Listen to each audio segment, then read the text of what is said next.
নমস্কাৰ, অন্য এক নতুন ভিডিঅ'ত তোমালোকক স্বাগতম জনাইছোঁ। যিসমূহ ছাত্ৰ ছাত্ৰীয়ে এইবাৰ নিযুত মইনা আঁচনি বা বাবু আঁচনিৰ কাৰণে আবেদন কৰি আছে বা কৰিব, সিহঁতৰ কাৰণে এই ভিডিঅ'টো খুবেই গুৰুত্বপূৰ্ণ।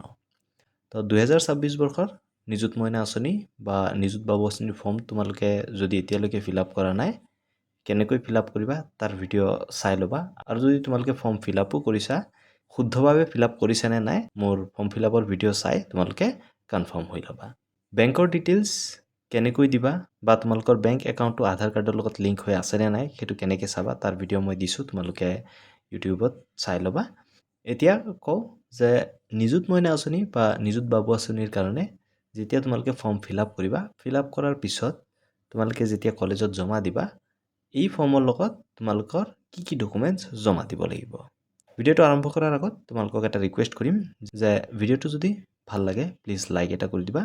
তোমাৰ বন্ধু বান্ধৱীক সকলোৰে লগত শ্বেয়াৰ কৰি দিবা, হোৱাটছআপতে হওক বা ফেচবুকতে হওক বা ইনষ্টাতে হওক, য'তেই পাৰা তোমালোকে শ্বেয়াৰ কৰি দিবা, যেন তোমাৰ যি বন্ধু বান্ধৱী আছে সকলোৱে পাই যায়। আৰু লগতে আমাৰ ইনষ্টাগ্ৰাম পেজটো তোমালোকে ফ'ল' কৰি যাবা, কাৰণ তাত আমি শ্বৰ্ট আপডেটবিলাক দি থাকোঁ। তো এতিয়া চাওঁ যে কি ডকুমেণ্টছ তোমালোকে জমা দিবা এই এপ্লিকেশ্যন ফৰ্মৰ লগত।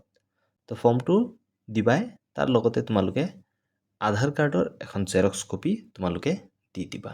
সেইটো মান্ডেটৰী হয়, সেইকাৰণে ষ্টাৰ মাৰ্ক দি দিছোঁ। দ্বিতীয়তে তোমাৰ বেংক পাছবুকৰ একপি জেৰক্স দি দিবা, সেইটোও ষ্টাৰ মাৰ্ক দি দিছোঁ।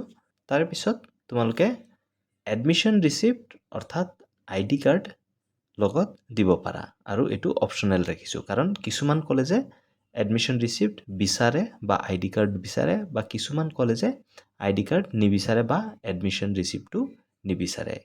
তোমালোকৰ কলেজত যদি বিচাৰিছে তোমালোকে কমেণ্ট ছেকশ্যনত মোক জনাই দিয়া, আৰু লগতে কি ডকুমেণ্টছ তোমালোকৰ কলেজত বিচাৰিছে সেইটো কমেণ্ট ছেকশ্যনত জনাবলৈ নাপাহৰিবা।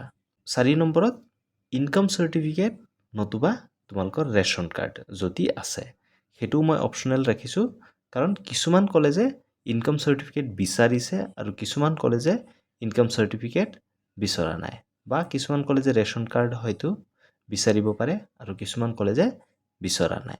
সেয়েহে তোমালোকৰ কলেজত কি ডকুমেণ্টছ বিচাৰিছে তোমালোকে এটা লিষ্ট দি দিবা, আৰু তোমালোকে কলেজৰ যি ন'টিছসমূহ আছে সেইসমূহ ফ'ল' কৰিবা।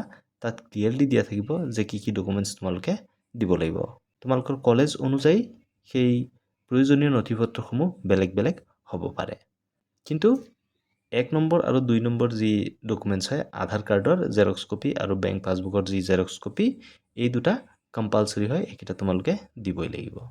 আৰু বাকী 3 আৰু 4 যি অপশ্যন ৰাখিছোঁ, এডমিশ্যন ৰিচিপ্ট বা ID কাৰ্ড আৰু ইনকাম চাৰ্টিফিকেট নতুবা ৰেচন কাৰ্ড, এই দুটা অপশ্যনেল ৰাখিছোঁ, অৰ্থাৎ এই দুটা হয়তো কিছুমান কলেজে বিচাৰিব পাৰে, হয়তো কিছুমান কলেজে নিবিচাৰিবও পাৰে। তো আশা কৰোঁ তোমালোকে বুজি পাইছা। যদি তোমালোকৰ মনত কিবা ডাউট আছে তোমালোকে কমেণ্ট ছেকশ্যনত সুধিব পাৰা, আৰু তোমালোকৰ কলেজত কি ডকুমেণ্টছ বিচাৰিছে সেইটো আমাক কমেণ্টত জনাবলৈ নাপাহৰিবা। ধন্যবাদ। জয় আই অসম।